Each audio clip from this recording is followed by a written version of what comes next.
सभी को नमस्कार। आज जयशंकर प्रसाद का एक गीत जो चंद्रगुप्त नाटक से संकलित है,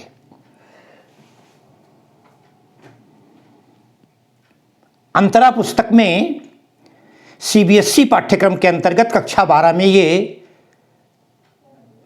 है। मुस्कान ने, अनिल विश्वकर्मा ने, प्रसिद्धि दीक्षित ने और रामकरण ने, इन 4 लोगों ने मांग की है। कई बार मांग की, आज मैं दे रहा हूं।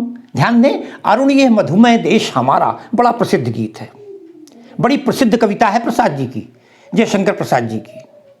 मैंने इसे एमए में जब चंद्रगुप्त नाटक पढ़ा था तब पढ़ा था। उसके बाद मैं आज इसे पढ़ाने जा रहा हूं। शायद मेरे ख्याल में मुझे किसी क्लास में ये पढ़ाने के लिए नहीं मिला। जब इन्होंने मांग की तो मुझे अच्छा लगा। अरुण ये मधुमेह देश हमारा, बात देश की आई है, देश प्रेम की आई है। ध्यान रखिए, चंद्रगुप्त नाटक ऐतिहासिक नाटक है। इस ऐतिहासिक नाटक में चंद्रगुप्त मौर्य का वर्णन आप सबने बहुत इतिहास में पढ़ा होगा।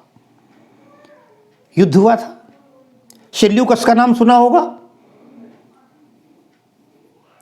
चंद्रगुप्त मौर्य के समय सेल्यूकस यूनानी सम्राट, उसकी बेटी कार्नेलिया, शायद पुस्तक में कार्नेलिया का गीत लिखा हुआ है। एक विदेशी लड़की, महिला, कुछ भी कह सकते हैं, पात्रा भारत की प्रशंसा कर रही है। अलग अलग लोगों ने अलग अलग तरीके से गाइडों में इसका उत्तर दे रखा है। ध्यान रखिएगा, जब मैं पढ़ता था कक्षा 10 में, एक पुस्तक चलती थी मौर्य विजय, सिया रामचरण गुप्त की। उसमें सेल्यूकस की बेटी का नाम एंथेना बताया था। खैर कोई भी नाम रहा हो सकता है कई नाम हो, मगर यहां वो एक सिंधु नदी के तट पर बढ़िया सुबह का प्राकृतिक दृश्य है, और सुबह का प्राकृतिक दृश्य लेकर के पूरी भारत की प्रशंसा, भारतवर्ष की महानता, भारतवर्ष की गौरव गाथा, भारत की उदारता और भारत की संस्कृति, सब कुछ समावेश कर दिया है प्रसाद जी ने इस गीत में, एक विदेशी पात्रा के माध्यम से। वो कहती है, अरुण ये मधुमेह देश हमारा। अरुण लाल को कहते हैं, अरुण सूर्य को कहते हैं। अरुणिमा का मतलब ही लालिमा होती है। सुबह का टाइम है, सूर्योदय हो रहा है। अरुण ये लालिमा से परिपूर्ण, लालिमा लाल रंग अनुराग का प्रतीक है, प्रेम का प्रतीक है। ध्यान रखिएगा, अरुण यह मधुमेह, मधु कहते हैं अमृत को, प्रेम को, स्नेह को, लगाव को, मधुमेह प्रेम से परिपूर्ण देश हमारा। कितनी बड़ी बात है, हमारा। उसने स्वयं अपना भी देश मान लिया। इस भारत की एक सामूहिक गुणगान हो गया, अरुण ये मधुमेह देश हमारा। कार्नेलिया कहती है, प्रातःकाल की लालिमा जो प्रेममयी लालिमा है, जो सुख देने वाली लालिमा है, इससे परिपूर्ण ये देश हमारा भारतवर्ष महान है। अरुण ये मधुमेह देश हमारा। अब उसकी महानता के कई उदाहरण देती है। साथियों, मैं बहुत लंबी व्याख्या में नहीं जाऊंगा, नहीं तो इतना बड़ा ये गीत है कि आप फिर आधा घंटे ज़्यादा वीडियो निकल जाएगा। इसलिए प्रयास करूंगा शब्दार्थ के रूप में हल्की सी व्याख्या करता चलूं। पहली बात बता दें आपको, ये गीत है, कार्नेलिया का गीत है। खड़ी बोली, पहली बात आप ध्यान रखिएगा, खड़ी बोली, शुद्ध खड़ी बोली भी आप लिख सकते हैं, लेकिन खड़ी बोली है। जहां पहुंच अनजान क्षितिज को मिलता एक सहारा। जहां पहुंच, ये वो जगह है, भारतवर्ष ये वो स्थान है जिस नदी तट पर खड़ी है, कहती है अनजान क्षितिज को मिलता एक सहारा। बहुत बड़ी बात है। क्षितिज नाम सुना होगा, यूं तो क्षितिज लोग आसमान को कह दिया करते हैं, आकाश को कह दिया करते हैं, मगर वास्तविकता बता दें आपको, जहां पर धरती और आकाश एक मिलते हुए दिखाई देते हैं, मिलते नहीं हैं, कल्पना में प्रतीत होते हैं, वो स्थान क्षितिज कहलाता है। आसमान कहती है अरे नदी किनारे खड़े हो जाओ, तो ऐसा प्रतीत होता है कि उस पार हम देखें तो धरती और आसमान मिले जा रहे हैं। कहती है जहां पहुंच करके अरे अनजान क्षितिज को, ये प्रातः काल कितना सुंदर है यहाँ का, अनजान क्षितिज, क्षितिज को दूर है, उस क्षितिज को भी धरती ने अपने में समा लिया, मिला लिया। भारत में आकर के अनजान क्षितिज को भी एक सहारा मिल गया, उसे क्षितिज नाम मिल गया और वो धरती और आकाश मिलकर एक हो गए। अब ये इस माध्यम से उसने तो अपने बारे में भी तो कह दिया, मैं एक विदेशी, अपरिचित, अनजान, लेकिन मुझे भी इस भारत ने शरण दे दी। जहां पहुंच अनजान क्षितिज को मिलता एक सहारा। साथियों गीत तो बड़ा है, लेकिन ध्यान रखिएगा पूरा गीत नहीं, कभी कभी 4-4 लाइनें आ जाती हैं। अगर आपने शुरू की 4 लाइनें पढ़ ली और बाद वाली 4 परीक्षा में आ गई तब क्या होगा। अगली पंक्तियों में कहते हैं सरस तामरस गर्भ विभा पर नाच रही तरुशिखा मनोहर। आप देख रहे हैं शब्दों में यहां पर तमाम सारे तत्सम शब्द हैं, तो तत्सम शब्दों की प्रधानता है। तत्सम शब्दों की प्रधानता या तत्सम शब्दों से परिपूर्ण शैली, कुछ भी कह सकते हैं आप। खड़ी बोली बता दी, तत्सम शब्दों से युक्त संस्कृतनिष्ठ भाषा। सरस तामरस गर्भ विभा पर प्रकृति का वर्णन है। जहां प्रकृति का वर्णन हो कहा जाता है वहां शांत रस होता है। सरस ताम रस, सरस रस से परिपूर्ण, पराग से परिपूर्ण, रस से भरा हुआ, ताम रस कमल, गर्भ विभा पर, ध्यान दीजिए तालाब बढ़िया, सरस ताम रस गर्भ विभा पर, सुंदर बढ़िया पराग से परिपूर्ण, रस से भरा हुआ जो कमल है, गर्भ विभा पर। कमल का गर्भ कहाँ है? कमल तालाब से निकलता है, पानी से निकलता है, उसे जलज कहा जाता है। गर्भ उसकी चमक पर, खिले हुए तालाब में जब कमल हम देखते हैं, सरसिज हम देखते हैं, नीरज या पंकज कुछ भी उसे कह लीजिए, उसे देखते हैं तो मन खिल उठता है। यहां कौन खिल उठा? बोली नाच रही तरुशिखा मनोहर। प्रकृति का कितना सुंदर वर्णन है। नाच रही तरुशिखा, जो आसपास तालाब के किनारे, नदी के किनारे वृक्ष लगे हुए हैं बड़े बड़े। तरुशिखा, तरु माने पेड़ और शिखा माने चोटी, उसके ऊपर की चोटी जो फुनगियां हैं। भाई सुबह का टाइम है, हवा चल रही है, बढ़िया प्राकृतिक नजारा है, दृश्य है। हिलती हुई चोटियों को, फुनगी को देखते हुए कहती है अरे देखो ना, खिले हुए कमलों को देखकर, अरे ये तरुशिखा, पेड़ों की चोटियां भी, पेड़ों के ऊपर की डालें भी, शाखाएं भी नृत्य करने लगी हैं, है ना। मानवीकरण अलंकार हो गया ना, नाच रही तरुशिखा मनोहर, मानवीकरण अलंकार पहला। अब देखें, सरस तामरस गर्भ विभा पर नाच रही तरुशिखा मनोहर। अरे छिटका जीवन हरियाली पर, छिटका जीवन हरियाली पर।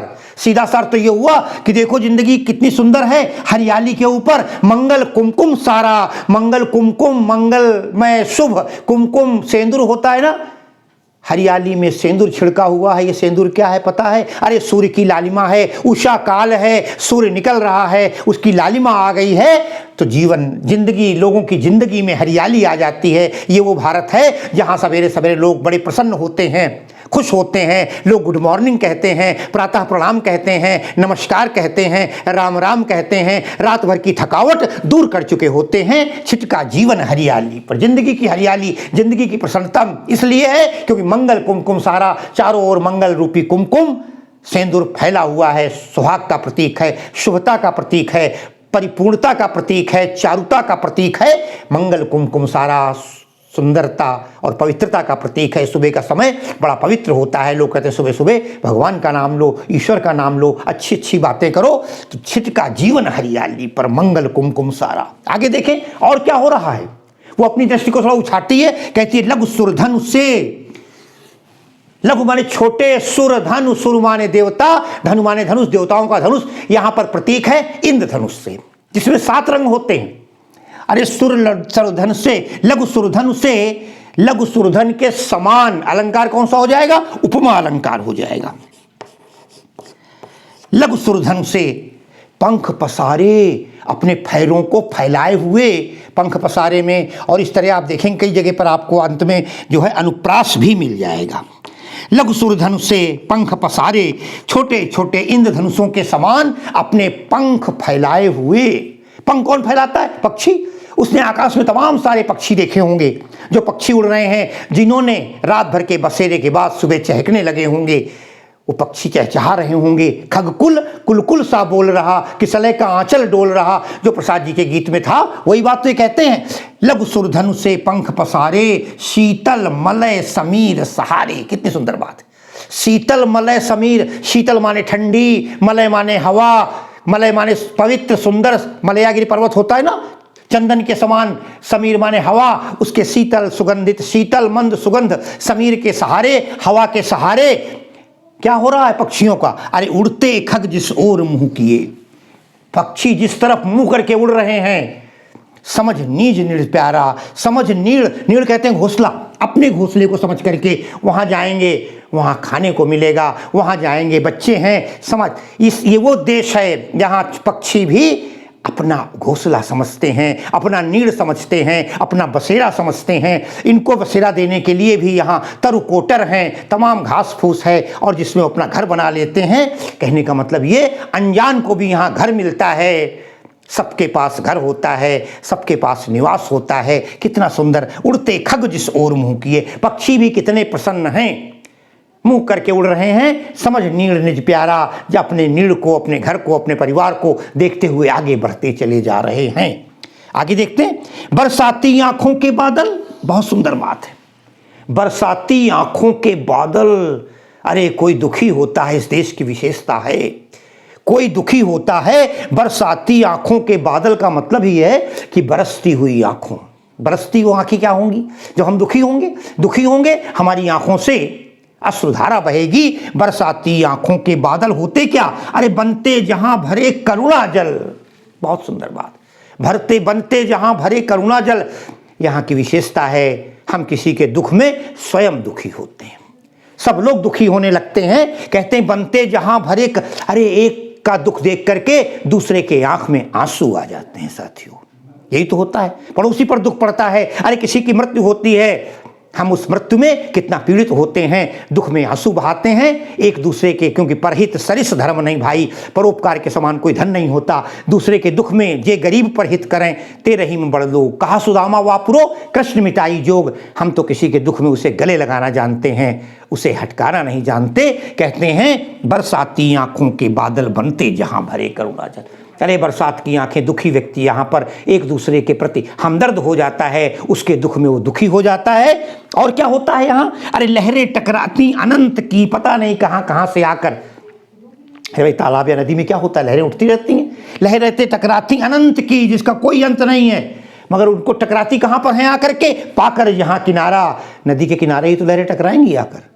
अरे ये वो भारतवर्ष है जहाँ दुनिया का, देश का हर कोने का आदमी आकर शरण पाता है, जहाँ दुनिया का हर व्यक्ति आकर के प्रसन्न होता है, उसको सहारा मिलता है। स्वयं कार्नेलिया भी तो कहती है, मुझे भी तो सहारा मिला पाकर यहाँ किनारा। और अंतिम लाइनों में कहती है, हेम कुंभ ले उषा सवेरे। साथियों सांग रूपक भी हो जाएगा अलंकार।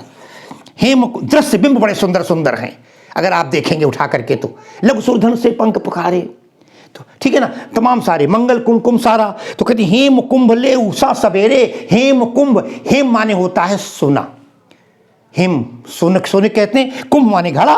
हेम कुंभ ले, अरे सोने का घड़ा लेकर के कौन लेके आया है? उषा, सुबह की उषा नाम की नायिका। ये उषा नाम की नायिका क्या है? वो हेम कुंभ क्या है? अरे सूर्य का गोला जो लाल है, सुबह जो सूर्य की लालिमा है, वो बोली सुबह सुबह हुआ है, लोग सोकर उठे हैं और आ गई उषा नाम की नायिका। शुभ होकर हमारी नारी को पूज्य माना गया है। हेम कुंभ ले उषा सवेरे, क्या करती है? भरती ढुलकाती सुख मेरे। भरती, आसमान में जैसा लगता है नदी के से आकर के वो तमाम सुख भर रही है, और सुख भर करके पूरा उड़ेल दे रही है, क्योंकि सूर्य निकला, ऐसा लगता है मानो किनारे क्षितिज से वहां से निकल रहा है। और निकलने के बाद सूर्य एक एक सारा सूर्य की लालिमा चारों तरफ फैल रही है, ढुल भर लेती है, और ढुलकाती सुख मेरे, मेरे लिए सुख ठहरा रही है, क्योंकि लालिमा है, प्रेम है, स्नेह है, लगाव है, भरती ढुलकाती सुख मेरे, चारों तरफ सुख फैलता जाता है, लोग प्रसन्न होते जाते हैं। ये है वो भारत देश। और अंत में देखें, मदिर ऊँघते रहते जब। साथियों, ये बहुत लोग इसे मंदिर पढ़ लेते हैं, इतनी बड़ी गलती मत कर दीजिएगा। मुझे अच्छी तरीके से याद है, अगर कोई मेरा वीडियो देहरादून का व्यक्ति सुन रहा होगा या हमारा विद्यार्थी कोई सुन रहा होगा, कभी मैं आईएमए देहरादून केंद्रीय विद्यालय में गया था और अंतिम दिन 21 दिन में वहाँ रहा था। अंतिम दिन मेरा व्याख्यान था। मैंने अपने व्याख्यान में, लाइब्रेरी में ये कार्यक्रम हो रहा था, मैंने लाइब्रेरी में खड़े होकर कहा था चलते समय कि यहाँ पर आपने जो गीत लिखवा रखा, ये गीत वहाँ लिखा हुआ था, इस गीत में मंदिर ऊँघते रहते लिखा है, कृपया इसे मदिर करा दीजिए। डॉक्टर लालिमा वर्मा और शायद डॉक्टर भारती राणा, ये दो लोग बैठी हुई थी, प्रिंसिपल थी, तो इन्होंने कहा था निश्चित रूप से ठीक कराया जाएगा। अगर ठीक ना हुआ हो तो देहरादून में मैं एक बार पुनः निवेदन करता हूँ इस वीडियो के माध्यम से ठीक कर दें। कहते मंदिर नहीं है, मदिर है। और मदिर कहते हैं, मदिरा माने नशा होता है। मदिर ऊँघते रहते, तमाम नशे में लोग ऊँघते। कौन? जब जगकर रजनी भर तारा। यहाँ नशे की बात यह है, रात भर जो तारे, रजनी भर माने रात भर जो तारे जगते रहे हैं, संसार को रोशनी देते रहे हैं, जब वही सूर्य की लालिमा आती है, वो तारे ऊँघते दिखाई देते हैं। ऊँघने की कल्पना क्या है?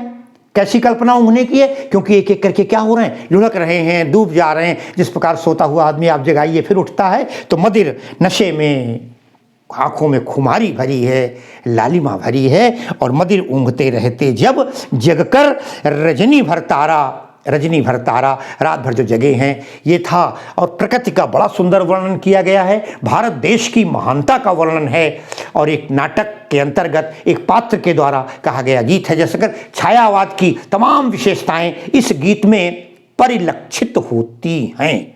मैं समझता हूं इतनी बातें आपको बता दी गई हैं। इसके अतिरिक्त अब किसी को आप दृश्य बिंब बता दिया है, और इसी के साथ मैं आज की क्लास अपनी समाप्त करता हूं। बहुत बहुत धन्यवाद।